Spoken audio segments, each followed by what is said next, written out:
Yes, good evening to all of you friends. We start the class at 9 p.m. Few more seconds to go.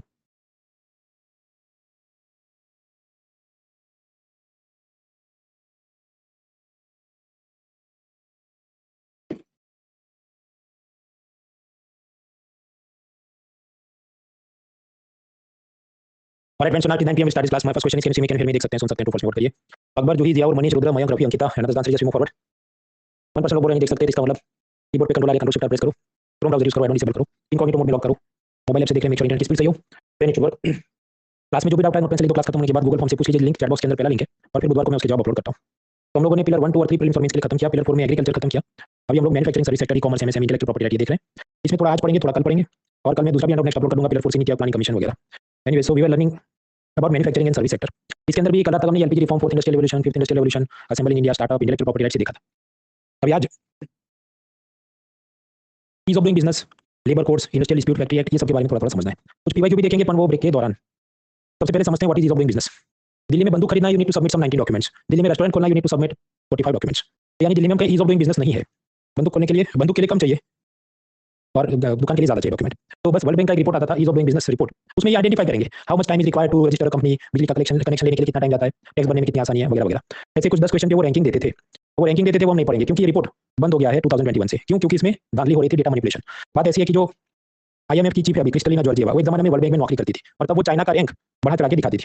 ऐसा आरोप लगा और उसके चलते फिर वर्ल्ड बैंक ने ये ease of doing business report बंद कर दिया.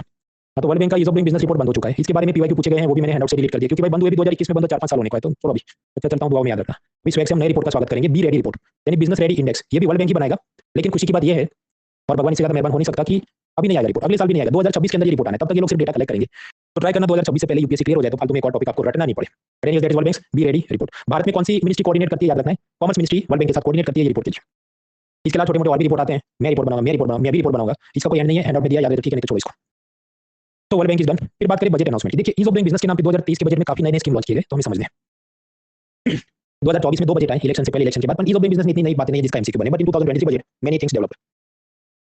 देखिए जीमेल अकाउंट आपने खोल दिया तो फिर बाकी बहुत सारी वेबसाइट में सीधा लॉगिन कर सकते हैं. Business standard, newspaper, Indian express, इसका अलग से यूजर नेम और पासवर्ड याद रखने की जरूरत नहीं. आप जीमेल अकाउंट से सीधा उसमें लॉगिन कर सकते हैं. यानी Gmail is your common identifier, common identifier.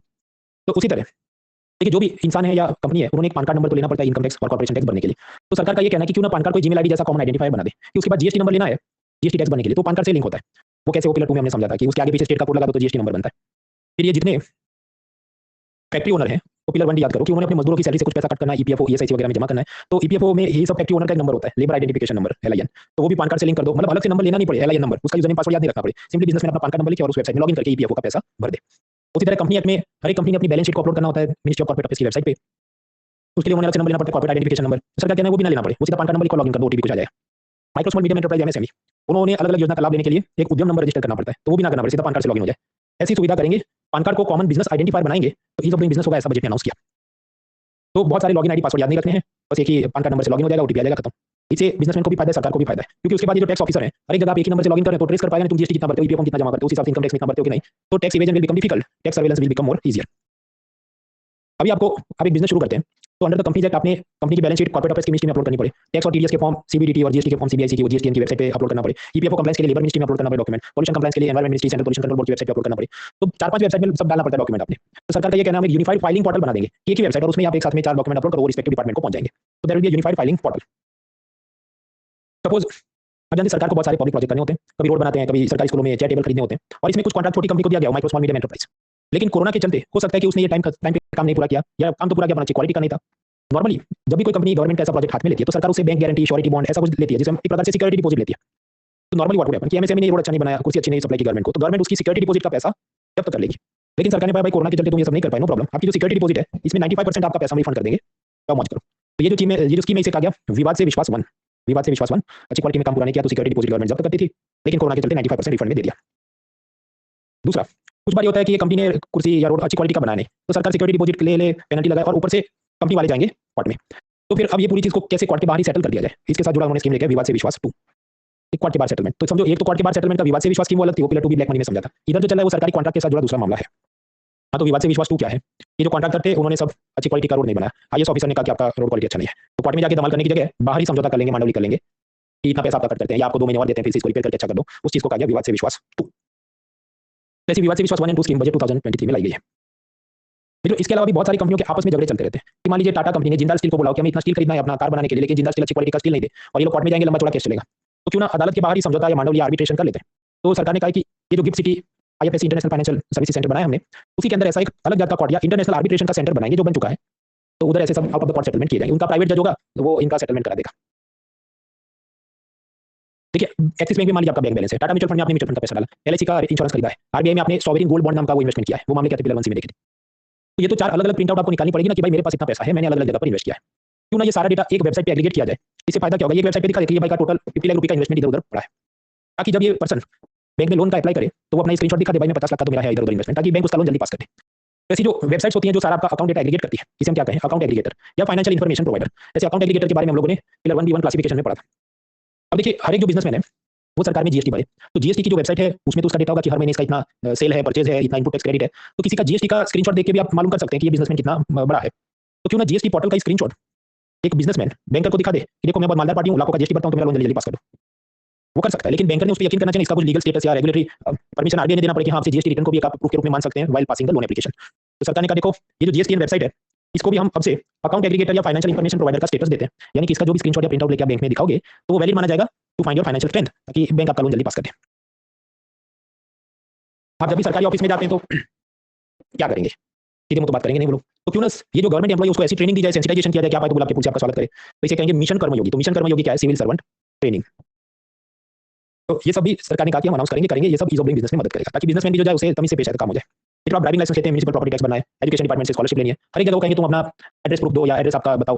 फिर कई बार आपका ट्रांसफर हो जाएगा, आप कहीं और सिटी में चले जाएंगे, आपको एड्रेस चेंज करना है, तो पहले हर एक की वेबसाइट पे या ऑफिस में धक्के खाओ। सरकार ने कहा देखो अब से एक सरकारी वेबसाइट है डिजी लॉकर, उसमें आपका आधार कार्ड सब आप अपलोड करो, लिंक कर दो, और फिर बाकी जितनी जगह पर एड्रेस अपडेट करना चाहे, driving licence, municipal property tax, education department, scholarship, अब सीधा डिजी लॉकर में आधार कार्ड नंबर और ओटीपी डाल के अपने एड्रेस हर जगह अपडेट कर सकते हो। सिंगल क्लिक सॉल्यूशन हम देंगे, ऐसा बजट में अनाउंस किया।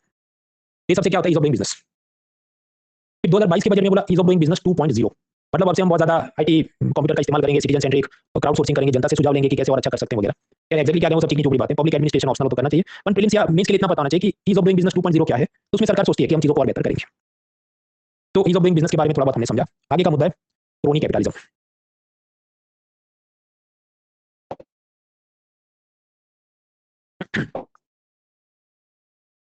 2020 के इकोनॉमिक सर्वे में कैपिटलिज्म और क्रोनी कैपिटलिज्म की बात की गई थी। क्रोनी कैपिटलिज्म मतलब पक्षपाती पूंजीवाद। हालांकि पक्षपाती का मतलब तो इंग्लिश में क्या होगा, बायस्ड। क्रोनी उसे ऊपर के लेवल का है, बदमाश पूंजीवाद, पर इन्होंने हिंदी ऐसा किया पक्षपाती पूंजीवाद।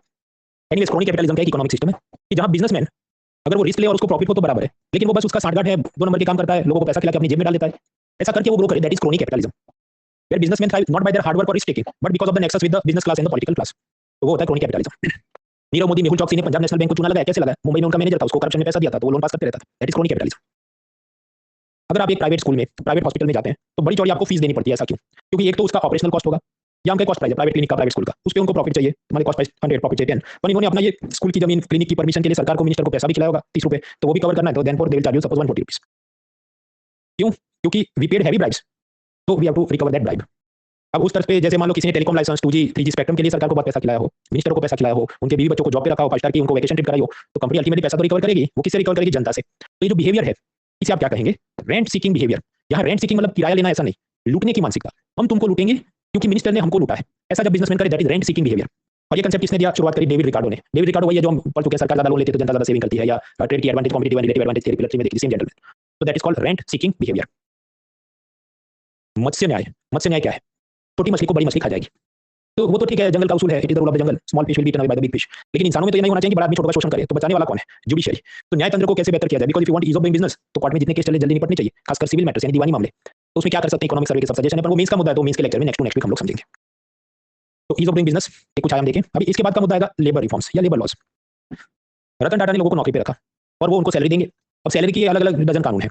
मिनिमम वेजेस एक्ट, एक आदमी को मान लीजिए 300 रुपए से कम में नौकरी पे नहीं रख सकते, तो टाटा सैलरी तो देंगे, फिर इन्होंने कंप्लायंस रिपोर्ट के नाम पे ये कानून की वेबसाइट पे जाके ऑफिसर को एक डॉक्यूमेंट साइन करके देना होगा कि मैंने कंप्लाई किया है। पेमेंट ऑफ वेजेस एक्ट, उसमें लिखा होगा हर महीने सैलरी देनी है, बैंक के मार्फत सैलरी देनी है, तो उसका दूसरा कंप्लायंस रिकॉर्ड बनाओ। पेमेंट ऑफ बोनस है, खास कर ये जो ग्रुप सीडी या एकदम जो लोअर मिडिल क्लास वर्कर्स हैं उनको होली दिवाली का इतना बोनस देना पड़ेगा, वो भी दिया है। इक्वल रिम्यूनरेशन एक्ट, मतलब सेम वर्क के लिए मेल और फीमेल को सेम सैलरी में दे रहा हूं, ऐसा भी कंप्लायंस रिपोर्ट लिख के देना होगा। और ये हर एक कानून का चेकिंग के लिए फैक्ट्री लेबर लॉज के इंस्पेक्टर आएंगे तो फिर चाय पानी करानी पड़ेगी, उनको खुश रखना पड़ेगा, वरना वो जबरदस्ती गलतियां निकालेंगे। तो आप सोचो टाटा अपना नौकरी मतलब धंधा करे या पूरा दिन ये सब इंस्पेक्टरों को संभालते रहे। तो यानी कि यहाँ पर कोई ईज ऑफ डूइंग बिजनेस नहीं है, बहुत सारे कानून है, हर एक कानून का कंप्लायंस रिपोर्ट करना पड़ता है। तो सरकार ने कहा ठीक है, ये जो 4 कानून है सैलरी के, अब से मर्ज करके एक ही कानून होगा, लेबर कोड ऑन वेजेस, वेतन के लिए श्रम संहिता।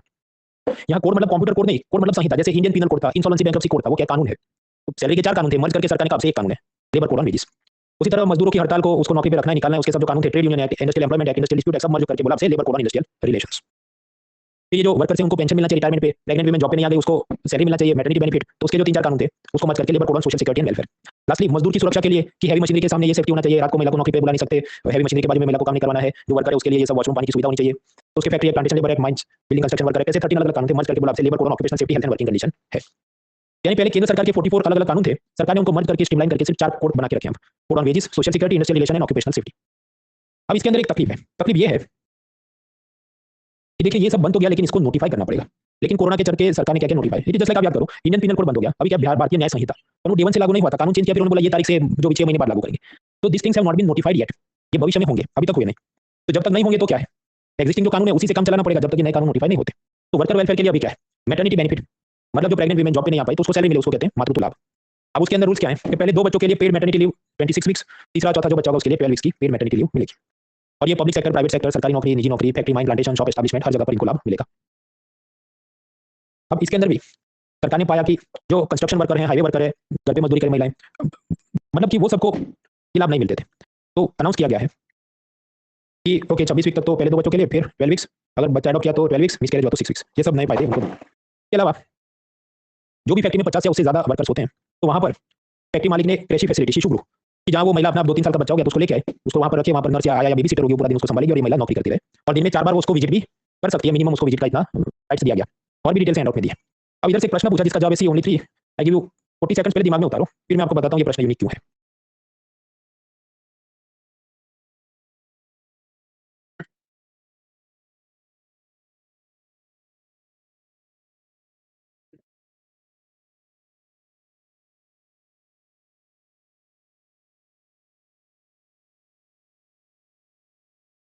ये जो मैटरनिटी बेनिफिट कानून के अंदर 2017 में सुधार किए गए थे, उसमें ये कि 4 बार मिनिमम उसको महिला अपने बच्चे को फैक्ट्री में लेके आए तो मिलने देना पड़ेगा। उन्होंने कहा 6 वाला एलिमिनेशन जॉब हो गया C3 ओनली। खैर ये क्वेश्चन यूनिक इसलिए कि समझो 2017 में ये कानून चेंज किया गया, पूछा इन लोगों ने 2019 में, मतलब 2 साल के बाद, और उसके अंदर भी इन्होंने पूछे टैक्स, तो यूपीएससी टेस्टिंग आईक्यू ने EQ और तंबूरा हाथ से नहीं और मुंह से बजाना, ये सब जो दिल्ली वालों का प्रोपेगेंडा चलता है उसमें अपना फंसे, पुरानी भी चीजें काम की होती हैं, टैक्स भी काम के होते हैं।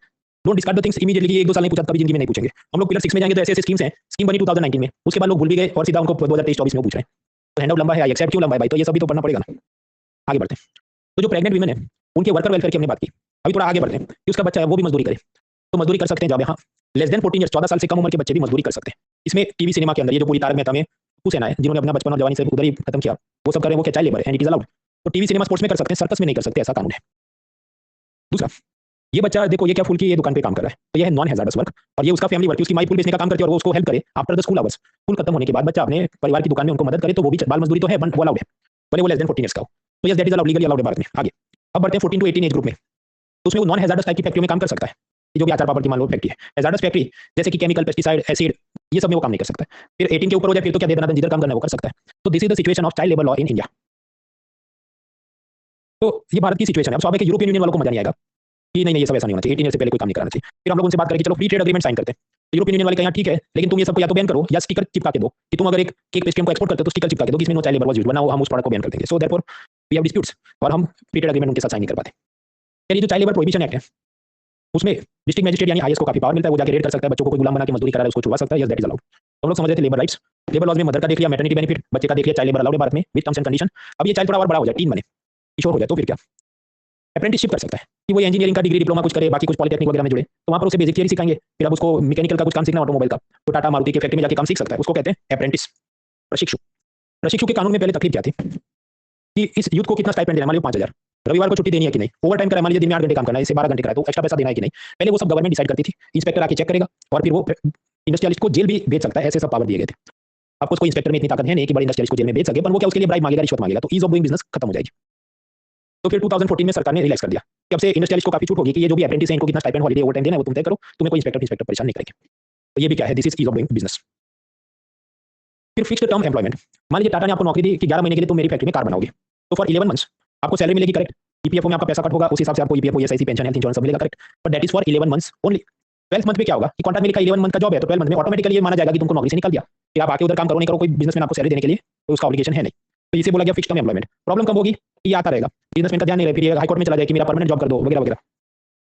तो ज्यादा क्लैरिटी के लिए बोला गया ये जो फिक्स टर्म एम्प्लॉयमेंट है इसमें फिक्स टर्म ही होगा, उसके बियॉन्ड बिजनेसमैन की कोई लायबिलिटी नहीं है, ना सैलरी देना है, ईपीएफओ में पैसा कंट्रीब्यूट करना वगैरह, that is fix term employment.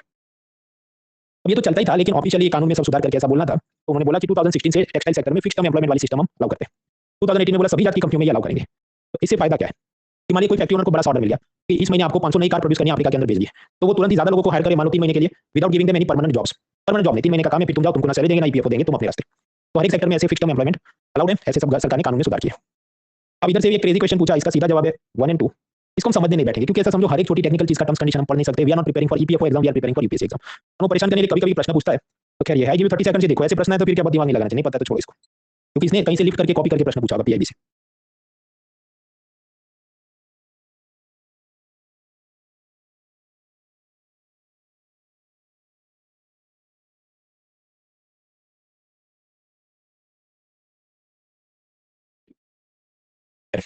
इसके बाद एक छोटा टॉपिक समझते हैं, मिनिमम वेजेस, फिर ब्रेक लेंगे, ब्रेक के बाद और समझेंगे।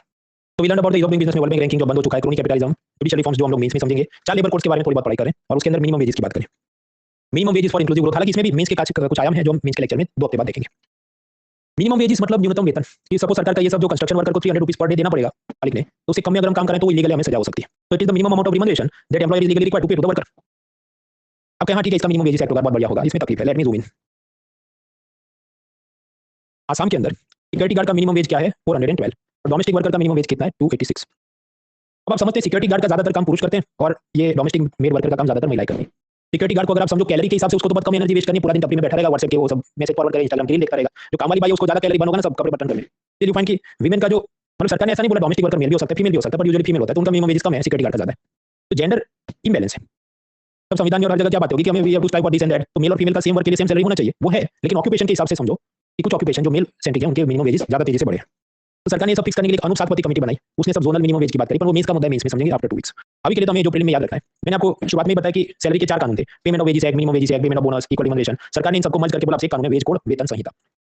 ये वेज कोड में क्या लिखा है उसको थोड़ा समझेंगे, फिर ब्रेक लेंगे। देखिए जो वेज कोड है, just like Indian penal code था, उसको बंद करके सरकार ने भारतीय न्याय संहिता लाई, तो तुरंत एक दो जो भी 1 साल बाद लाई या 6 महीने बाद लाई, government has to notify, parliament pass कर दे, प्रेसिडेंट साइन कर दे, that is not enough, after the signature of the president government has to notify that. तो ये जो लेबर कोड है उसके अंदर ये वेज कोड है, सरकार ने अभी तक अमल नहीं किया उसका, उसको जो इंप्लीमेंट करना चाहिए, नीचे नोटिफाई करना चाहिए, वो नहीं किया। क्यों नहीं किया? पहले उन्होंने दिया एक्सक्यूज कि कोरोना है, उसके बाद क्या एक्सक्यूज? अभी तो कोई एक्सक्यूज नहीं, पर वो इसलिए नहीं कर रहे कि मिनिमम वेज का कानून आ जाएगा तो वर्कर की सैलरी बहुत बढ़ जाएगी, इंक्रीज हो जाएगी, तो बिजनेसमैन को मजा नहीं आएगा।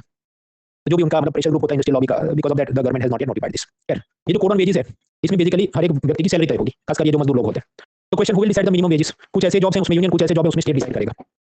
जैसे एयर ट्रांसपोर्ट सर्विस, मतलब एयरपोर्ट पे जो मजदूर काम करते हैं, railway, ports, mines, oil field, telecom, banking, insurance company, central government के जॉब्स, सरकारी कंपनियां, सेंट्रल गवर्नमेंट की ओएनजीसी वगैरह, इसमें जितने लोग काम करते हैं उनकी सैलरी कौन डिसाइड करेगा? Union government using this code on wages. तो उसके अलावा जितने जॉब्स हैं, ये शॉपिंग मॉल में कोई सिक्योरिटी गार्ड है, घर पे काम करने आए वो जो डोमेस्टिक वर्कर्स हैं, जो भी बाकी सभी जितने लोग हैं, जितने ऑक्यूपेशन है, उन सबकी सैलरी कौन तय करे? तो जॉब है स्टेट गवर्नमेंट। तो that is the separation of powers here. फिर ये कोड ऑन वेजेस में कहा गया कि आपको ओवर टाइम पे मिलेगा। मान लीजिए दिन में आपको 8 घंटे नौकरी करनी है, 3 घंटे एक्स्ट्रा करवाई तो ओवर टाइम उसका मिलेगा। पेमेंट फ्रीक्वेंसी, वो बॉस और वर्कर की अपनी एग्रीमेंट होगी, महीने का सैलरी देना है, 15 दिन का देना है, हफ्ते हफ्ते का देना है, डेली देना है, वो तय करेंगे। राइट टू बोनस, ये जो लोअर मिडिल क्लास के वर्कर, मान लो कि जिसका 15,000 से कम सैलरी है, तो उसको साल में एक बार या 2 बार होली दिवाली का बोनस दिया जाएगा। जेंडर डिस्क्रिमिनेशन की मनाही होगी, मेल और फीमेल को एक काम के लिए एक समान सैलरी देना होगा, और कोई ये सवाल किया तो जेल हो सकती है, जुर्माना हो सकता है, दैट इज द लॉ। तो मिनिमम वेजेस समझा हमने, इसके बाद factory act, industrial dispute RERA act, shop establishment act, ये सब समझना है। ब्रेक के बाद समझते हैं आराम से। तब तक आप एक क्वेश्चन ट्राई करो from 2019। I give break for 5 minutes.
Three more minutes.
30 more seconds.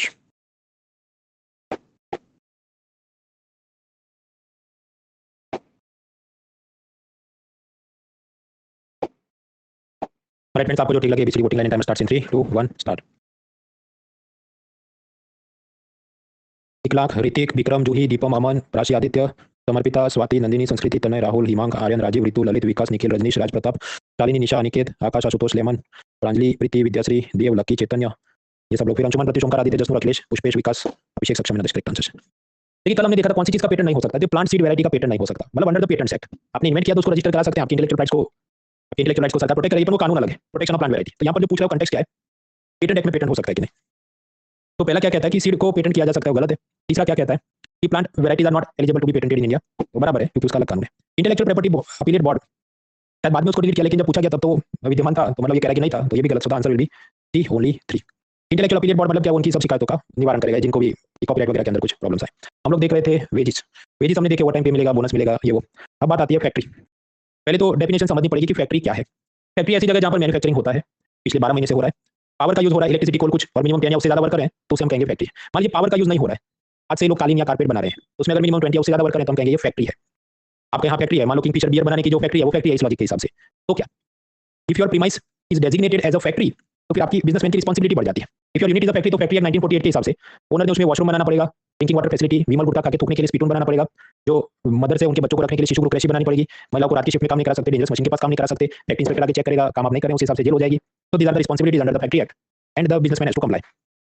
अब स्वाभाविक है जो इसके चलते क्या ईज ऑफ डूइंग बिजनेस थोड़ा कम होता है। कुछ जगह पर ऐसा हो कि जैसे मुंबई कोई भी सिटी जो बड़ा है उसमें इतना कंजेस्टेड एरिया हो गया कि सारी सुविधा एक जगह पर हो नहीं सकती, तो स्मॉल फैक्ट्रीज को छूट देनी चाहिए। इसके लिए क्या किया जाए कि अभी जो डेफिनेशन है, डेफिनेशन अभी क्या है कि पावर इज यूज, तो स्वाभाविक आजकल जो भी उत्पादन होता है इलेक्ट्रिसिटी कोल कुछ तो यूज करता होगा, 10 से ज्यादा वर्कर हैं तो बेचारे का सेट स्माइल है, ये सब विमल गुटखा खाके थूकने का स्पीटून भी रखना पड़ेगा। तो क्यों ना डेफिनेशन को थोड़ा चेंज किया जाए कि मिनिमम 20 वर्कर से उससे ज्यादा हो तभी आपको ये सब कंप्लाई करना है। तो if we change the definition and exempt the small factories, तो छोटे छोटे जो बिजनेसमैन है उनको थोड़ा फायदा हो जाए। तो small factory should be exempted. फिर ये जो ओनर है वो महिला को रात की शिफ्ट में काम करे, डेंजरस मशीन के पास काम करा, ये सब भी अलाउ करना चाहिए फॉर द जेंडर इक्वालिटी। और छोटे छोटे वायलेशन में जेल नहीं होनी चाहिए, जुर्माना भर के छूट जाए, ऐसा decriminalisation of the offences, decriminalisation of the offences होना चाहिए। तो इसलिए 2014 में सरकार कुछ बिल लेके आई, लेकिन फिर इसमें क्या कि सब विरोध करेंगे कि तो सरकार मजदूर विरोधी है वगैरह, तो पास नहीं हो पाया, और सरकार भी ज्यादा इस पे इंटरेस्ट लेके इसको आगे पुश नहीं कर रही है। हालांकि जो लेबर है वो टॉपिक कॉन्करेंट लिस्ट में है, यूनियन भी कानून बना सकती है, स्टेट भी कानून बना सकते हैं। तो कुछ जमाने के अंदर ये मध्य प्रदेश, राजस्थान वगैरह में उनकी स्टेट गवर्नमेंट ने रिलैक्स कर दिया कि हमारे स्टेट में तो 20 वर्कर उससे ज्यादा होंगे तभी ये फैक्ट्री लगेगा, वरना नहीं लगेगा। ये जो भी फैक्ट्री लेबर इंस्पेक्टर आपका फैक्ट्री चेक करने आता है, तो उसने इंस्पेक्शन रिपोर्ट 48 आवर्स में श्रम सुविधा पोर्टल में अपलोड करना होगा। इससे क्या फायदा है, अगर ऐसी टाइम बाउंड सिस्टम नहीं हो तो क्या वो अपने पास रखेगा, आपका कुछ उसने गलत पकड़ा था फिर आप उसको रिश्वत खुला वो चेंज कर दे, तो ये सबकी स्कोप थोड़ा कम करने के लिए विदिन 48 आवर्स उसने रिपोर्ट वेबसाइट पे अपलोड करना होगा। उसी तरह जो बिजनेसमैन है उसने ईएसआई ईपीएफओ का पैसा भरा है, उस सबका भी कंप्लायंस रिपोर्ट उसने अपलोड करना पड़ेगा, इधर अपलोड करना ये सब। तो लेबर मिनिस्ट्री का पोर्टल है श्रम सुविधा पोर्टल, श्रम सुविधा portal. Next is industrial dispute. Industrial dispute act 47 में बना, ऐसी फैक्ट्री को लागू होता है जिसमें 100 या उससे ज्यादा वर्कर्स है। अगर वो बिजनेसमैन रिट्रेंच करना चाहे, रिट्रेंच मतलब क्या, एक साथ उसको 20-25 लोगों को निकाल देना है, अब उसके अलग अलग कारण हो सकते हैं। बिजनेसमैन को लगे जरूरत नहीं है, मेरा प्रोडक्शन कम हो गया है, मुझे सेल्स के ऑर्डर कम मिल रहे हैं, या मैंने कोई नया रोबोट और मशीन फिट कर दिया कि अब कम मजदूरों से भी मैं तो काम करा सकता हूं, तो वो रिट्रेंच करना चाहे। लेकिन under the industrial dispute act state government की उसने मंजूरी लेनी पड़ेगी, और यूजुअली स्टेट गवर्नमेंट अप्रूव करेगा नहीं, क्योंकि ये सब वर्कर्स आंदोलन करेंगे, सरकार मजदूर विरोधी है, ऐसा ऑपोजिशन पार्टीज धरना प्रदर्शन करेंगी, तो यहाँ पर तकलीफ होती है। फिर अगर बिजनेसमैन ऑफिस आवर्स चेंज करना चाहिए, अब से 9 to 5 नहीं, अभी जो भी 10 to 6 होगा, इस दिन छुट्टी नहीं मिलेगी, उसके बदले ये दिन छुट्टी मिलेगी, तो ये सबके लिए भी एम्प्लॉयर ने एडवांस में नोटिस वर्कर को देना पड़ेगा। वर्कर तो इसके सामने नाराजगी है तो वो लेबर कमिश्नर को कंप्लेन कर सकते हैं। ये सब पावर्स या राइट्स दिए गए under the industrial dispute act. तो अगेन यूनियन गवर्नमेंट को सुधार करना चाहती है लेकिन ज्यादा कर नहीं पाई। हालांकि राजस्थान, मध्य प्रदेश वगैरह स्टेट्स ने काफी रिलैक्सेशन कर दिया कि हमारे स्टेट में मान लो 100 नहीं 200 वर्कर होंगे तभी ये वाला कानून लगेगा। तो इससे क्या ईज ऑफ डूइंग बिजनेस होगा, फ्यूचर में बिजनेसमैन राजस्थान या मध्य प्रदेश में फैक्ट्री लगाना पसंद करे और वेस्ट बंगाल में ये सब ज्यादा टाइप हो तो वहां अवॉइड करे, अल्टीमेटली वेस्ट बंगाल पर प्रेशर बनेगा तो वो भी अपना सब रिलैक्स कर देंगे। तो इस प्रकार से कॉम्पिटिटिव फेडरलिज्म, स्पर्धात्मक संघवाद बनेगा और ईज ऑफ डूइंग बिजनेस और बेहतर हो सकता है, ऐसा इकोनॉमिक सर्वे का कहना है। ये मजदूरों को जो भी फरियाद है, हमको टाइम पे सैलरी नहीं मिला, वर्किंग आवर चेंज कर दिए वगैरह, तो वो कंप्लेन कर सकते हैं इंडस्ट्रियल डिस्प्यूट एक्ट में, और उसमें भी ऑनलाइन कंप्लेन कर सकते हैं। लेबर मिनिस्ट्री का समाधान पोर्टल है, समाधान पोर्टल। मतलब जो इंडस्ट्रियल डिस्प्यूट एक्ट है इसमें वर्कर्स को राइट टू स्ट्राइक दिया गया है, हड़ताल पे जाने का कानूनन हक है। समझो स्टैट्यूटरी राइट है, कॉन्स्टिट्यूशनल राइट या फंडामेंटल राइट नहीं है, संवैधानिक या बुनियादी अधिकार नहीं है, कानूनी अधिकार है। हालांकि इसमें एग्जेम्पशन है या लिमिट्स है, गवर्नमेंट एम्प्लॉय हड़ताल पे नहीं जा सकते, पब्लिक यूटिलिटी सर्विस के एम्प्लॉय हड़ताल पे नहीं जाते। पब्लिक यूटिलिटी सर्विस मतलब क्या, इलेक्ट्रिसिटी कंपनी, टेलीकॉम कंपनी, इसके एम्प्लॉय हड़ताल पे नहीं जा सकते, ऐसा कानून में उनको लिखा है स्पष्ट। वरना आप समझो ये सब टेलीकॉम कंपनी वाले सारे एम्प्लॉय हड़ताल पे चले गए तो सोचो क्या हालत होगी, हम ये ऑनलाइन पढ़ाई नहीं कर पाएंगे, सारा बैंकिंग सिस्टम यूपीआई ये सब ठप हो जाएगा, क्रिटिकल इमरजेंसी आईसीयू आपको 100 नंबर डाल करके एम्बुलेंस बुलाना था, ये सब जो भी फायर पुलिस को बुलाना था, सारी चीजें अपनी डिस्टर्ब हो जाएंगी। तो certain employees can not go to strike. आप कहने वो फिर भी चले गए तो क्या, तो उनकी जो भी स्ट्राइक है उसको इलीगल यानी गैर कानूनी माना जाएगा। और ऐसे केस में मान लीजिए जो भी एयरटेल के वर्कर्स कि हम तो नहीं चलाएंगे एयरटेल, हड़ताल पे चले गए, तो मालिक जो है वो उसको नौकरी से निकाल सकता है, डिसमिस फ्रॉम द जॉब, या फिर कि एयरटेल कंपनी उन वर्कर से कॉम्पेंसेशन, नुकसान की भरपाई करा सकती है। ये सारे अधिकार फैक्ट्री ओनर को, बिजनेस ओनर को मिलते हैं। हाँ, तो पब्लिक यूटिलिटी वर्कर का स्ट्राइक पे जाना इलीगल माना जाएगा। अब इसमें सरकार ने सुधार क्या किया कि ठीक है इलेक्ट्रिसिटी टेलीकॉम कंपनी तो पब्लिक यूटिलिटी है, लेकिन कोरोना में सरकार ने अनाउंस किया कि अब से बैंकिंग इंडस्ट्री भी पब्लिक यूटिलिटी सर्विस में मानी जाएगी। तो एसबीआई वालों को लंच ब्रेक पे जाने जाओ, अपन हड़ताल पे आप जा नहीं सकते, ऐसा सरकार ने बोला। क्यों? क्योंकि कोरोना के अंदर सरकार लेकर आई थी आत्मनिर्भर भारत इनिशिएटिव, उसके अंदर एमएसएमई को लोन देने के सब वो ईसीएलजीएस स्कीम वगैरह हमने पिलर बंदी में देखा था। डेयरी फार्मर्स को सब पैसा रिलीज करना था, पीएम किसान का 6,000 रुपये रिलीज करना था। तो ये सब के चलते अगर सारे उस वक्त बैंक एम्प्लॉय चले जाए हड़ताल पे कि हमारा सैलरी बढ़ाओ, हमको ये तकलीफ है, तो और प्रॉब्लम हो जाएगी। इसलिए उन्हें पब्लिक यूटिलिटी सर्विस अनाउंस किया गया और उन्हें कहा गया कि आप इस स्ट्राइक पे नहीं जा सकते। हालांकि उसके बाद भी जाते रहते, तो ये कानून तो मतलब कहने की बात है इन माय ओपिनियन। खैर, कोरोना में मतलब 2020 में कुछ स्टेट्स ने ये कहा कि देखो ये जो भी फैक्ट्री लेबर लॉज हैं इसको हम सस्पेंड करते हैं, कोई एफआईआर रजिस्टर नहीं होगी, अभी थोड़े दिन इसको छोड़ दो। जैसे गुजरात ने कहा कि अगले 1000 दिनों के लिए ये सब लेबर लॉ फैक्ट्री लॉ सब सस्पेंड, मतलब किसी फैक्ट्री ओनर ने विमल गुटखा खा के थूकने के लिए वो स्पीटू नहीं रखा तो उसको कोई जेल में नहीं पिटकर उसका एफआईआर रजिस्टर नहीं करेंगे। यूपी स्टेट गवर्नमेंट ने कहा हम तो 3 साल के लिए सारे लेबर लॉ फैक्ट्री लॉ को सब सस्पेंड करते हैं, यानी कि कोई लेबर इंस्पेक्टर आपकी फैक्ट्री चेक करने नहीं आएगा, फैक्ट्री ओनर चाहे मजदूरों से ज्यादा काम करवा ले, पूरी आपको खुली छूट है, जो करना करो। तो लेबर लॉज को सस्पेंड किया गया। अब स्वाभाविक है ये तो मजदूरों के हक में नहीं रहेगा, क्योंकि फिर कंपनी ये कोई भी वॉशरूम स्पीटून ऐसी कुछ सेफ्टी अम्यूनिटी सुविधा तो करेगी नहीं, कंपनी वर्कर को ओवरटाइम कराएगी, पैसा नहीं देगी, बहुत सारे इसमें इश्यूज हो सकते हैं। अगर कोई स्टेट गवर्नमेंट कहते 3 साल के लिए बंद है ये कानून, 1000 दिन के लिए बंद है ये कानून, तो can state government do that? और उसमें फिर ये लोग करें कि किसी को नौकरी पे रखे निकाल दें, वर्कर के आईटीपीएफ को एसआईसी का पैसा कट नहीं करें या डिपॉजिट नहीं करें टाइम पे, many mischief can be done. अब आप याद करो कॉन्स्टिट्यूशन के अंदर 7 शेड्यूल के हिसाब से union, state list, residual and concurrent. Concurrent क्या है? समवर्ती सूची जैसे लेबर। तो इसमें स्टेट्स भी कानून बना सकते हैं, यूनियन भी कानून बना सकता है, लेकिन यूनियन का कानून स्टेट के ऊपर सर्वोपरि माना जाता है। तो जब ये सब स्टेट्स बोलने लगे कि हम 3-3 साल के लिए लेबर लॉ सस्पेंड कर रहे हैं क्योंकि कोरोना के अंदर बड़े बिजनेसमैन परेशान है, हम उनको सुविधा करना चाहते हैं, कैन दे डू दैट? तो क्योंकि लेबर लॉ है तो वो कॉन्करेंट लिस्ट में आएगा। तो कॉन्करेंट लिस्ट के अंदर जो भी आर्टिकल 254 है उसमें कुछ प्रोविजन है। पहला कि पार्लियामेंट का लॉ स्टेट लॉ के ऊपर माना जाएगा, यूनियन का कानून स्टेट से बड़ा माना जाएगा। दूसरा, अगर स्टेट्स कॉन्करेंट लिस्ट के कोई टॉपिक पर चेंज करना चाहता है, मतलब ये कानून में 3 साल हम सस्पेंड करते हैं, ये कानून को ऐसा कुछ करना चाहता है, then president's assent will be required, राष्ट्रपति से अनुमति लेनी होगी। ये बात सही है, स्टेट कानून बना सकता है, पर कॉन्करेंट लिस्ट का कानून बना दिया उसके बाद चेंज करना है तो प्रेसिडेंट से भी परमिशन लेनी पड़ेगी। तो जब ये सब स्टेट्स बोलने लगे 3-3 साल तक कानून सस्पेंड कर देंगे, बिजनेसमैन को मौत करा देंगे, तो यूनियन गवर्नमेंट ने क्लैरिफाई किया कि देखिए कि गुजरात या यूपी किसी भी स्टेट से ऐसे कानून का हमें नोटिस आएगा तो अल्टीमेटली प्रेसिडेंट के पास परमिशन लेने जाएगा, then we will not entertain this. क्योंकि आप जानते हैं प्रेसिडेंट खुद के दिमाग से वो निर्णय नहीं लेंगे, वो प्राइम मिनिस्टर और काउंसिल ऑफ मिनिस्टर की सलाह के हिसाब से लेंगे। तो प्राइम मिनिस्टर ने बोल दिया हम एंटरटेन नहीं करें, इसका मतलब क्या कि हम प्रेसिडेंट को बोल देंगे इसको पास ही मत करो, ultimately this could not be implemented. Secondly union ने ये कहा ठीक है इंटरस्टेट माइग्रेंट वर्कर्स, एक राज्य से दूसरे राज्य पे जो मजदूरी करने जाता है उसका हमारा यूनियन का खुद का कानून है, हम तो उसमें और रिफॉर्म लेंगे ताकि वर्कर का और भला हो सके। तो that was the situation. Ease of doing business के नाम पे सरकार लेकर आई जन विश्वास बिल 2022। इसमें क्या बहुत सारे कानून में एक साथ चेंज कर दिया, एक ही क्लिक दबाव और 25 कानून चेंज कर दिया। जैसे कि इन्फॉर्मेशन टेक्नोलॉजी आईटी एक्ट है, उसमें आप किसी की पर्सनल इन्फॉर्मेशन के, आप किसी का एड्रेस या फोन नंबर उसकी परमिशन के बगैर आप डाल दो ट्विटर पे उसको परेशान करवाने के लिए, तो उसके लिए 3 साल तक की सजा जुर्माना हो सकता था। फिर सरकार ने बोला आपसे जेल नहीं होगी, 25 लाख तक जुर्माना हो सकता है। तो उन्होंने आईटी एक्ट अमेंड नहीं किया अलग से, उन्होंने कहा जन विश्वास बिल है उसके अंदर ही बोल दिया कि ये वाला हमने सुधार कर दिया। फिर उसी तरह पेटेंट एक्ट, उसमें आप किसी और के, सपोज एलजी के पास या सैमसंग के पास फोल्डेबल मोबाइल स्क्रीन का पेटेंट हो, आप उसका पायरेसी करके अपना मोबाइल बना दो तो पेटेंट वायलेशन करोगे, या फिर क्या कहोगे नहीं ये सैमसंग का नहीं मेरा खुद का इन्वेंशन है, फॉल्स क्लेम करोगे तो पहले 1 लाख तक की पेनल्टी थी, अब बढ़ा के 10 लाख कर दी। इसका भी अलग से अमेंड नहीं किया, जन विश्वास बिल के मार्फत ही इसको भी अमेंड कर दिया। इसे कहा गया जन विश्वास बिल। इसमें ये कि अमेंडमेंट बिल डाल के 42 अलग अलग एक्ट में चेंज किए गए। कुछ में ईज ऑफ डूइंग बिजनेस को ज्यादा आसान किया गया, कुछ केस में सजा को पेनल्टी को बढ़ाया गया, अलग अलग काम हुए। अभी 2024 का जो बजट है उसने कहा देखो हम ऐसा जन विश्वास बिल वापस लाएंगे और बहुत सारा ईज ऑफ डूइंग बिजनेस या streamlining of the legal processes करेंगे। हालांकि इसमें जन विश्वास मुझे थोड़ा कम दिखता है, समझिए आपका कोई पर्सनल इंफॉर्मेशन डिस्क्लोज कर दे और उसके चलते फिर लोग आपको पूरा दिन आपके फोन पे जो भी अननोन कॉल करके आपको गालियां देना चालू करे और उसको जेल नहीं होगी, सिर्फ जुर्माना होगा। That is the ease of doing business है। नेक्स्ट, मिनिमम वेजेस देखा, फैक्ट्री एक्ट देखा, इंडस्ट्रियल डिस्प्यूट एक्ट देखा, शॉप एस्टैब्लिशमेंट और रेरा एक्ट समझना है। देखिए यूनियन लिस्ट में सिटीजनशिप है, केवल केंद्र सरकार कानून बना सकता है। स्टेट लिस्ट में आएगा लैंड एंड शॉप एस्टैब्लिशमेंट। तो ये जो दुकानें होती है कि किराने और परचूरन की दुकान, उसका कौन बना सकता है? स्टेट विधानसभा कानून बना सकता है। तो स्टेट लिस्ट का सब्जेक्ट है, तो हर एक स्टेट ने अपने अलग से कानून बनाया, शॉप एस्टैब्लिशमेंट एक्ट। तो वहां पर कितना 9 to 5 जॉब होगा, जेठालाल ने वो नटू काका और बागा जो उसके 2 एम्प्लॉय उसको कितना सैलरी देना है, रविवार को छुट्टी देना है कि नहीं, कितने घंटे काम कराना है, वो सब उसमें लिखा होगा।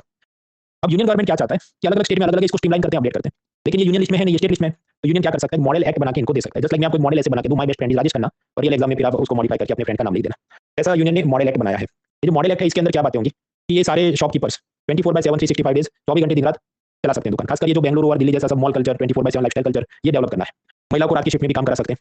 ये सबसे क्या फायदे हो? Ease of doing business, worker को ओवरटाइम मिले। और मान लीजिए कोई बड़े शॉपिंग मॉल 24 घंटे चालू रहे, तो दिन की शिफ्ट में समझो उधर मैकडॉनल्ड बर्गर का एक रसोइया होगा, रात की शिफ्ट में दूसरा रसोइया होगा, तो 2 शेफ को या कुक्स को काम मिले, तो डबल जॉब क्रिएट हो जाएंगे। तो दिस कैन हेल्प। ऐसे model shop and establishment bill union ने प्रपोज किया, हालांकि ज्यादातर स्टेट ने तो मुझे नहीं लगता अपडेट किया। मुंबई वगैरह में इंप्लीमेंट हालांकि हुआ था कुछ, दिन रात आप मॉल चला सकते हैं। आगे बढ़ते हैं। रेरा एक्ट, रेरा का फुल फॉर्म याद रखना है, real estate regulation and development act 2016। Year भी याद रखना है 2016 में और क्या हुआ? 500,000 की नोटबंदी हुई थी, इंसॉल्वेंसी बैंक्रप्सी कोड आया था, वो लैंडमार्क ईयर है, पता होना चाहिए। फिर ये जो रेरा एक्ट है रियल एस्टेट के ऊपर, ये कौन बना सकता है? जमीन के साथ जुड़ा है, आपके स्टेट लिस्ट में, यू आर राइट। लेकिन रियल एस्टेट का मतलब क्या है? Purchase of home property. Real estate means the act of selling the home या रेजिडेंशियल या कमर्शियल प्रॉपर्टी। बेचने की क्रिया, वो खुद जमीन नहीं है, वो बेचने की क्रिया है। तो सुप्रीम कोर्ट ने कुछ पाया कि ये तो कॉन्ट्रैक्ट है, रियल एस्टेट का सारा काम कॉन्ट्रैक्ट के साथ जुड़ा है। तो यूनियन क्या बोलता है कि देखो कॉन्ट्रैक्ट है तो कॉन्करेंट लिस्ट है, और कॉन्करेंट लिस्ट में दोनों कानून बना सकते हैं, स्टेट भी बना सकता है, यूनियन भी बना सकता है, यूनियन का कानून स्टेट से सर्वोपरि है। तो रेरा कानून है। रेरा कानून काम कैसे करता है? सबसे पहले बिल्डर ने, रेरा का जो जज होगा उसके पास डॉक्यूमेंट जमा करके अपना प्रोजेक्ट रजिस्टर कराना होगा कि मान लो ये अहमदाबाद में ये वाला एरिया है, उसमें मैं ये बिल्डिंग बनाना चाहता हूँ और ये सारे डॉक्यूमेंट है। तो उसे अगर वो रेरा के जज और अथॉरिटी अप्रूवल दे दें तो उसे रेरा नंबर मिल जाए, मान लो रेरा नंबर 123। जब उसको ऐसा रजिस्ट्रेशन नंबर मिले उसके बाद ही वो बिजनेसमैन या बिल्डर एडवर्टाइजमेंट न्यूज़पेपर में दे सकता है। उसके बाद ही वो जनता से पैसा कलेक्ट कर सकता है, और ऐसा जो भी पैसा वो कलेक्ट करेगा तो अलग से बैंक अकाउंट खोलना पड़ेगा। ये बिल्डर ने, तो हर एक बिल्डिंग प्रोजेक्ट का अलग बैंक अकाउंट खुलेगा और उसके अंदर वो जनता का पैसा लेके इसमें डिपॉजिट करेगा और उसकी मदद से ये कंस्ट्रक्शन एक्टिविटी चालू करे। ये जो रेरा है वो बिल्डर रियल एस्टेट के जो ब्रोकर वगैरह इन पे लगता है। इन लोगों ने सब रजिस्ट्रेशन कराना पड़ेगा, रेरा मतलब real estate regulatory authority. Again RERA का ये जो जज है वो कौन जज होता है असल में? Usually IAS officer.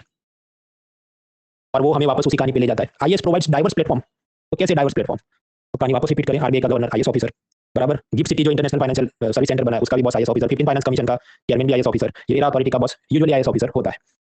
तो अलग अलग जगह पर आप काम करते हैं और इकोनॉमी को जो शेप करना है, जो दिशा देनी है, उसमें आईएएस का योगदान बड़ा होता है। तो ये जो रेरा अथॉरिटी होती है उसके भी ऊपर अपील में जाना है, रियल एस्टेट अपील ट्रिब्यूनल होती है। अब बेसिकली यहाँ पर बिल्डर अपना प्रोजेक्ट रजिस्टर करेगा, उसी के बाद वो एडवर्टाइजमेंट देकर जनता का पैसा कलेक्ट कर सकता है और वो अलग बैंक अकाउंट में रखना पड़ेगा। अब इसके क्या फायदे? रेरा एक्ट में कंज्यूमर प्रोटेक्शन की बात है कि बिल्डिंग प्रोजेक्ट डिले हो गया, जो भी मिडिल क्लास है उसने तो लोन पे पैसा लिया ईएमआई पे, अब उसको टाइम पे डिलीवरी नहीं मिली मकान की, तो लोन के जो इंस्टॉलमेंट चल रहे हैं मंथली इंटरेस्ट वो बिल्डर ने बैंक में जमा करने होंगे क्योंकि वो टाइम पे प्रोजेक्ट खत्म नहीं करा। कुछ बार ये होगा ये बिल्डर प्रोजेक्ट खत्म किए बिना भाग जाए या टाइम पे खत्म ही नहीं करे, आलसी आदमी हो, तो जो रेरा का जज है वो किसी दूसरे बिल्डर को ट्रांसफर कर सकता है कि अब से तुम ये बिल्डिंग प्रोजेक्ट खत्म करो, और ये जो बैंक अकाउंट में पैसा रखा था कस्टमर से कलेक्ट करके, तो ये पैसा उस नेक्स्ट बिल्डर को रेरा अथॉरिटी उस अकाउंट की एक्सेस दे देगी, तुम ये पैसे से बाकी का स्टील सीमेंट सरिया खरीद के इसे खत्म करो। मान लीजिए बिल्डिंग के अंदर डिफेक्ट निकली कि जो भी पानी लीक हो रहा है और अच्छा प्लास्टर नहीं है, तो 5 साल तक सब फ्री ऑफ कॉस्ट उसने रिपेयर करके देना पड़ेगा बिल्डर ने। मतलब एक प्रकार से आपको जो मकान मिला है उस पे 5 साल की फुल पेड वारंटी होगी, और ये सब नहीं किया तो जेल में फिट कर देंगे बिल्डर को। इससे क्या फायदे? ये जो रेरा रजिस्ट्रेशन करता है वो वेबसाइट पे करना है, तो बिजनेसमैन को ईज ऑफ डूइंग बिजनेस है, टाइम बाउंड होता है, मान लीजिए 30 डेज, तो 30 डेज के अंदर वो जो भी डॉक्यूमेंट चेक किए जाएंगे, हाँ या ना में जवाब देके जज हाँ या ना में उसका प्रोजेक्ट अप्रूवल करेगा या रिजेक्ट कर देगा। कंज्यूमर प्रोटेक्शन है, मैंने आपको दिखाया, पैसा एक अलग बैंक अकाउंट में जमा किया जाता है और उसमें सब केवाईसी नॉर्म होते हैं, नो योर कस्टमर, तो बिल्डर का Aadhaar card number, PAN card number, address सब रखा होगा। तो जो कर चोरी होती है, टैक्स इवेजन, उससे लड़ सकते हैं। कुछ बार बिल्डर क्या करते थे, एक ही मकान 2 लोगों को बेच देते थे और फिर वो भाग जाते थे या डिस्प्यूट में सब चलता था, वो भी कम हो जाएगा क्योंकि अब साबित कर सकते हैं भाई मैंने तो इस बैंक अकाउंट में पैसा ट्रांसफर किया था तो मेरी ओनरशिप बनती। तो it can help in many ways. हालांकि जो रेरा एक्ट है इसमें भी 2 तकलीफ है कि आपने रेरा का जज या जो भी एक आईएएस ऑफिसर को उधर रिटायर्ड आईएएस ऑफिसर को बिठाना पड़ेगा, तो स्टेट गवर्नमेंट ने उन्होंने अपॉइंट नहीं किया, कुछ स्टेट गवर्नमेंट ने इसकी वेबसाइट भी नहीं बनाई, खासकर जो नॉन बीजेपी स्टेट है उनको अपना अलग दिखाना है तो नहीं करे, तो रेरा एक्ट हर जगह अभी तक इंप्लीमेंट नहीं हुआ है। दूसरी एक तकलीफ ये है इसका तारीख कौन सा, मैंने आपको 2016 में बना, तो मान लीजिए आपने प्लॉट खरीदा हो 2010 में और अभी तक आपको डिलीवरी नहीं मिली मकान की या कुछ प्रॉब्लम है, तो उसका क्या करना पड़ेगा? वो तो नॉर्मल आपको कोर्ट में, हाई कोर्ट वगैरह में जाना पड़े, तो वो तो लंबे केस ही चलेंगे। तो ये सिर्फ नए वाले बिल्डिंग प्रोजेक्ट को कवर करता है, पुराने वालों को नहीं। तो will minimum wages, factory industrial dispute, shop establishment and RERA.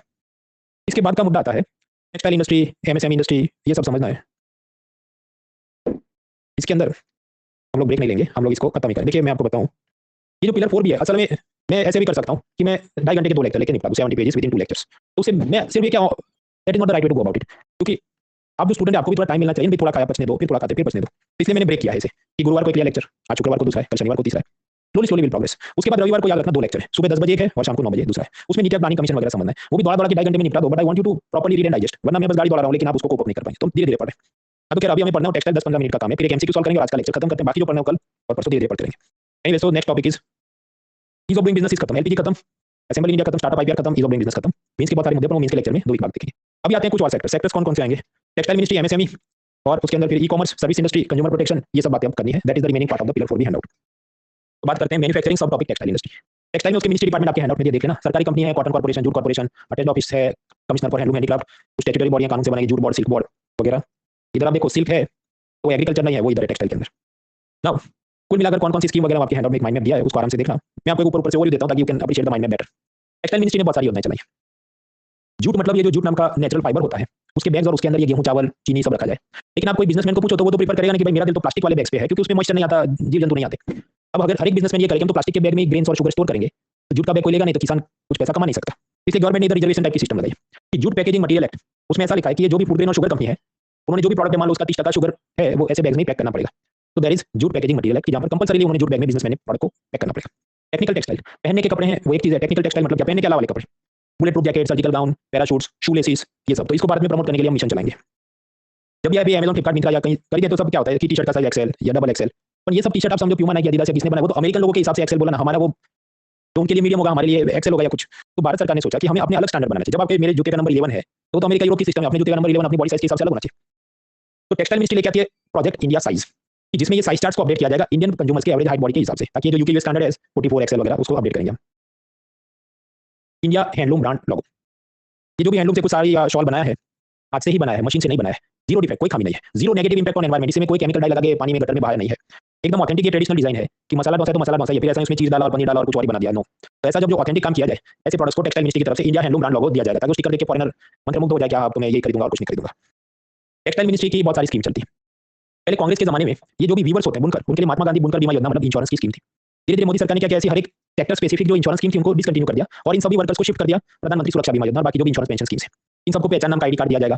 फिर सिल्क सीड खरीदना है उसका जो काम देखना उसके लिए ई कपून बनाया गया है, मेरे सिल्क का ही नाम लिया है, तो वो होमवर्क में आप देख लेना ज्योग्राफी वगैरह में। सिल्क के भी 3-4 जात होते हैं, एरी, मोगा, टसर वगैरह। भारत में तीनों जात के पाए जाते हैं कि नहीं, कौन सा जाता है, वो सब आपको पता होना चाहिए ज्योग्राफी के अंदर। Every year they will not ask, वो समझो 5 साल में एक बार पूछेंगे। जब पूछेंगे कोचिंग वालों को आपको टीआर टूलकिट पता है, आपको सपना जाना चाहिए था कि वो पूछा जाने वाला है, तो भाई आप देख लेना। मेरे ख्याल से 11 या 12 की वो जो ह्यूमन ज्योग्राफी वाली बुक में कुछ होना चाहिए, नहीं तो नेट से सर्च कर लेना, कुछ तो मिलेगा। अम्बेडकर हस्तशिल्प विकास योजना, उनको ट्रेनिंग स्किल डेवलपमेंट के लिए Samarth scheme for more training development, एक लाइन की चीजें याद है तो ठीक है, वरना छोड़ो। टेक्सटाइल इंडस्ट्री में मशीनों का काफी महत्व है, तो मशीन खरीदने के लिए सरकार आपको लोन में सब्सिडी देगी, इंटरेस्ट का पैसा माफ करेगी, ये सब हेल्प किया जाए। उसके लिए वीवर मुद्रा स्कीम है, अमेंडेड टेक्नोलॉजी अपग्रेडेड फंड है, पावर टैक्स है। How they are different from each other not important, sufficient to know कि ये सब में आपको टेक्सटाइल मशीनरी खरीदने में गवर्नमेंट कुछ फाइनेंशियल हेल्प करेगी। फिर आप याद करो पिलर 3 में कि बाबा रामदेव को नोटिस बनाने थे, एपीएमसी मंडी से उन्होंने वीट खरीदा और उस पर मंडी टैक्स भरा, फिर उन्होंने मशीन में उसको ग्राइंड किया तो स्टेट गवर्नमेंट को इलेक्ट्रिसिटी ड्यूटी भरा, फिर एक ट्रक में भर के सामान भेजा तो ट्रक में डीजल लगता है तो यूनियन टैक्स स्टेट का वेट लगा, मुंबई के बंदर से उसको आगे भेजा तो वहां पर कस्टम ड्यूटी लगा एक्सपोर्ट पे, और ये सारे टैक्सेस का बाबा रामदेव को इनपुट टैक्स क्रेडिट मिल जाए या कैशबैक मिल जाए, वो योजना थी road tax scheme. Road tax scheme pillar 3 में एक्सपोर्ट इंपोर्ट में देखा था। अब ऐसी जो ये रोड टैक्स स्कीम है, तो ऐसी ही टेक्सटाइल इंडस्ट्री के लिए अलग है, टेक्सटाइल एक्सपोर्टर के लिए ऐसी एक मिलती जुलती योजना है जिसका नाम है ROSCTL, rebate of state and central taxes and levies. एक लाइन का मुद्दा है और याद नहीं भी रखो तो ये इतना फेमस भी नहीं है, but there is a scheme. अब आप कहेंगे कि भाई तो रोड टैक्स स्कीम है तो ये दूसरा अलग से क्यों है, बस वो है, वो उनको दिखाना होगा, क्योंकि टेक्सटाइल इंडस्ट्री में एग्रीकल्चर के बाद दूसरा सबसे ज्यादा नौकरी उधर मिलता है, तो उन वर्कर्स को, उन इंडस्ट्री को कुछ तो बताना होगा आपके लिए क्या करें, तो अलग योजना है। अब यार सिमिलर डिफरेंट ओवरलैप, उसमें दिमाग खर्च मत करो, इतना इंपॉर्टेंट है भी नहीं, सभी जनों की ऐसी योजना इनकी भी है फॉर टेक्सटाइल एक्सपोर्टर्स। फिर सरकार ने कहा कि हम अलग अलग स्टेट में 7 पीएम मित्रा टेक्सटाइल पार्क बनाएंगे। टेक्सटाइल पार्क मतलब क्या, वो फूड पार्क जैसा, यूनियन पैसा देगी, स्टेट जमीन देगा, फिर उधर ये सब warehouse, packaging machine, truck weighing machine, worker का वॉशरूम, हॉस्टल, ये सब बनाएंगे। वो क्या था मामला, ऑलरेडी पिलर 3 में देख चुके हैं। तो ऐसे 7 जगह पर बनाएंगे। अब क्या ये तो टॉपिक पुराना है तो उसको ऐसे याद नहीं रखना कि इधर पार्क बनेगा, पर थोड़ा जमीन पता होना चाहिए। वारंगल तेलंगाना में होता है, कलबुर्गी कर्नाटक, अमरावती महाराष्ट्र में, नवसारी गुजरात में, दार एमपी में, लखनऊ उत्तर प्रदेश में। यूजुअली इसमें होगा क्या कि सीधा इसके लिए नहीं, किसी और कंटेक्स्ट में पूछा जाए, मैच द फॉलोइंग प्लेसेस वगैरह, so you should have some idea कि फेमस जगह कहां पर है। ये कॉटन देखो, इसमें कुछ रोग लग गया, सड़ा हुआ है, ये बहुत बेस्ट क्वालिटी का है। तो जो भी ये कॉटन जिन होता है, जिन मतलब वो उसको मिल में पीस के जो फाइनल कॉटन निकालते हैं, ये सब कंपनी वाले के हमको जैसे हेलमेट का आईएसआई लोगो होता है, हमें भी कोई ऐसा स्टैम्प बना के दे दो। तो कस्तूरी कॉटन भारत, ये क्या क्वालिटी सर्टिफिकेशन सिस्टम है अच्छी क्वालिटी के कॉटन के लिए, टेक्सटाइल मिनिस्ट्री और इंडस्ट्री के सब जो पार्टनर्स हैं सबने मिलकर ये सिस्टम डेवलप किया, that is Kasturi cotton Bharat. Textile sector के अपने प्रॉब्लम में इसमें समझेंगे। बड़ी प्रॉब्लम क्या है कि बांग्लादेश और वियतनाम से हमें काफी टक्कर मिल रही है, बैंक वाले आसानी से लोन नहीं, एफडीआई इसमें ज्यादा आता नहीं, एक्सपोर्ट की में कंपटीशन ज्यादा है, तो ये सब चैलेंजेस हमें एड्रेस करनी होंगी। इसके रिफॉर्म्स क्या है वो मेंस में पढ़ेंगे, मैं आपको ओवरव्यू दूं तो बात ऐसी है। इकोनॉमिक सर्वे ये सजेस्ट कर रहा है कि टेक्सटाइल इंडस्ट्री ने छोटे शहरों में शिफ्ट करना चाहिए ताकि वहां पर महिलाओं को काम मिले। बांग्लादेश वगैरह लिस्ट डेवलप कंट्रीज, वो जब एक्सपोर्ट करेंगे उस पर आप जानते हैं 0% टैक्स लगेगा, क्योंकि डब्ल्यूटीओ उनको अलाउ करता है। तो हमने बहुत सारे फ्री ट्रेड एग्रीमेंट साइन करने पड़ेंगे अमेरिका और यूरोप के साथ, ताकि हमारी चीजों पर भी टैक्स नहीं लगे, ताकि टेक्सटाइल इंडस्ट्री को मदद मिले। फुटवेयर के अंदर आजकल जनता नॉन लेदर फुटवेयर ज्यादा पसंद करती है अमेरिका यूरोप में, उस पर हम ज्यादा रिसर्च डेवलपमेंट नहीं करें, this is a problem we have to address. तो ये सब चीजें, तो देयर आर सम प्रॉब्लम इसमें समझेंगे, बाकी रिफॉर्म्स या स्कीम्स कौन सी है वो मैंने आपको बताया। तो टेक्सटाइल इज डन। उसके बाद एमएसएमई और ई कॉमर्स वगैरह समझना है, वो कल हम समझेंगे, पर जाने से पहले एक और पीवाई को आप सॉल्व करो, उसके बाद हम क्लास बंद करते हैं। जस्ट अ मिनट, ये वाला इंटेलेक्चुअल प्रॉपर्टी राइट्स के बारे में क्लास होता है। 40 सेकंड पहले आप पढ़ो, फिर मैं इसकी वोटिंग लाइन चालू करता हूं।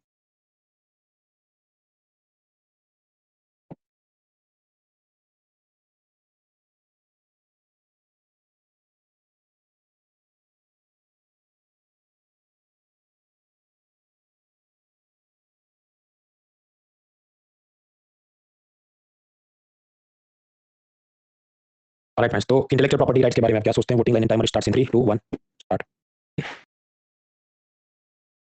लवप्रीत एसके, समर्पिता, रवि, द्विज, ऋषिता, जूही, तनिष्क, रुद्र, प्रियांशु, विवेक, अभिमन्यु, शुभम, ऋतिक, सुचित्रा, राहुल, हरीश, नेहा, जियाउर, ऋषि, नंदिनी, रजनीश, सर्वदमन, हर्षित, आकाश, प्रांजल, लीना, आतिश, धनश्री, पुष्पेश, शिव, रूही, सौरभ, प्रत्युशंका, जसनूर, अंशुमान, अखिलेश, अकबर, विकास, त्रिनेत्र, चीकू, रक्षक, फिर अभी आप जानते हैं ये जो सीओपी समिट हो रहा है अजरबैजान के जो भी बाकू शहर में हो रहा है, क्लाइमेट चेंज में आप जानते हैं एक टर्म है कॉमन बट डिफरेंशिएटेड रिस्पांसिबिलिटी, कि अमेरिका यूरोप की जिम्मेदारी ज्यादा है, भारत और चीन की कम है, क्योंकि हम लोग बहुत गरीब हैं। तो अभी बाकू समिट के अंदर वो क्या कहेगा, भारत तो ये कहेगा, रीटरेट्स India's commitment for common but differentiated, हम थोड़ा उल्टा थोड़ी कहने, अब हम विश्व गुरु बन गए तो हम ज्यादा पैसा देंगे अमेरिका को, स्लो डाउन उसको, तो हम मदद करेंगे। नो नो, सिमिलरली अब याद करो डब्ल्यूटीओ का जो दोहा डेवलपमेंट एजेंडा था साल 2001 में, उसमें क्या कोर आर्गुमेंट था कि जो अमेरिका यूरोप है इन लोगों ने इंडिया चाइना की हेल्प करनी चाहिए, क्योंकि हम लोग बहुत गरीब हैं। तो हमारी जो भी पॉलिसी बनेगी हम उसमें ऐसा थोड़ी कहने, अब हम विश्व गुरु बन गए तो हमको नहीं चाहिए। तो it reiterates India's commitment to Doha development agenda and TRIPS agreement. हाँ तो भाई भारत तो वही कहेगा ना कि हम तो वो बात पे अड़ी, हम भी।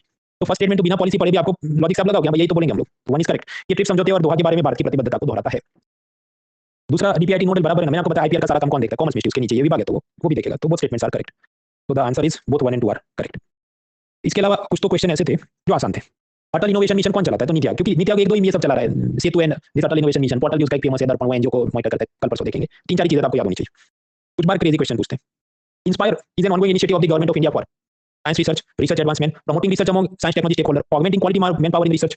इसको टिक नहीं करना चाहिए, क्योंकि समझो इसमें आप क्या लॉजिक लगा, हर एक में तो कीवर्ड है ना, research science, unless you know exactly कि ये कौन सी स्कीम है, you can not tick this. तो जबरदस्ती का हर जगह टिक नहीं करना चाहिए। Accuracy is sometime more important than number of attempts, और ऐसा हर एक स्कीम हम याद करके नहीं जा सकते। ऑफ कोर्स मैंने हैंडआउट में दिया है, पर प्रैक्टिकली पॉसिबल नहीं है सब याद करना। सो ये such questions are also asked, तो सावधान होना चाहिए। अगर चारों में सेम कीवर्ड है तो फिर छोड़ो भाई, उसको नहीं पता तो लोड नहीं लो। खैर आज के लिए इधर रखते हैं। टेक्सटाइल तक खत्म किया, MSME, service sector, consumer rights कल पढ़ेंगे। उसके बाद शनिवार उसके बाद में कल ही शाम को नेक्स्ट हैंडआउट भी अपलोड करना pillar 4 senior planning commission 5 year plan employment, और वो शनि रवि मतलब रविवार को सुबह और शाम को पढ़ेंगे। आपका होमवर्क क्या ये खत्म करो, मैं जानबूझ के इसमें छोटे ब्रेक्स रखे हैं ताकि आप डाइजेस्ट कर सको, वरना 3-4 लेक्चर में जल्दी से मैं उड़ा दूं तो वो मैं अपना काम पूरा कर रहा हूं, I am not in practicality helping you. तो you are given enough opportunity. Diwali के पहले भी और उसके भी पहले 2 बार आपको थोड़े-थोड़े वेकेशन भी दिए गए थे ताकि आपका बैकलॉग नहीं हो। तो इतना सब करने के बाद भी अगर if you are unable to cope up, तो आपने इंट्रोस्पेक्ट करने की जरूरत है भाई, मुझसे क्यों डिसिप्लिन से काम नहीं हो रहा है। सब लोग पढ़ाई कर रहे हैं, उनके साथ पढ़ लोगे तो दिसंबर में सिलेबस खत्म हो जाएगा, अप्रैल में mains both economy finished. Backlog बनाओगे तो काम नहीं होगा। ऑल द बेस्ट, कल मिलते हैं।